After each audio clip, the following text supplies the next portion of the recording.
Revelation 1837. From the 3rd of March 1941. Effect of malicious destruction. The visible world consists of a hardened substance, is taken from the spiritual, is supposed to serve the spiritual as a dwelling place and dissolve again into spiritual substance as soon as it has fulfilled its purpose.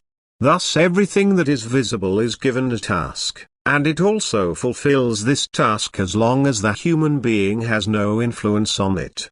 But by virtue of his will he can also be a hindrance. By prematurely destroying a visible work of creation he can cause the spiritual substance to dissolve before its allotted time, before it has therefore fulfilled its purpose. And then the human being acts against divine order, for he violates laws which God himself has given, he interferes with divine destiny, he prevents the spiritual substance from maturing, and this again seeks compensation for the injustice done to it, since such an interruption prolongs its course of development and it now has to endure a state of suffering for a correspondingly longer time.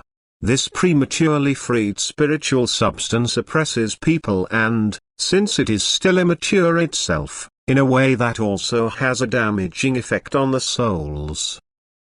Everything that is visible cannot have a damaging effect on the human being because it is banished in form, but once it has become invisible to the human being, the spiritual has power over the human being, even if in the most diverse ways.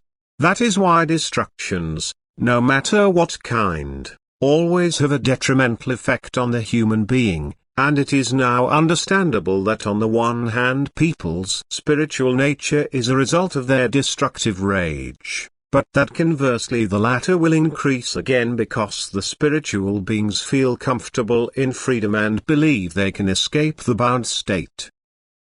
Hence much becomes invisible, and just as much imperfect spiritual substance hopes to be able to escape from form forever, and therefore it impels people to use their free will in such a way that they destroy visible creations, for it believes it can thereby retain its freedom. However, this will soon be taken away from it again, and now the spiritual substance is in great distress, for it feels the new constraint even more agonizingly than before, and its agitation is expressed in the most diverse ways, but always such that people are oppressed in its environment.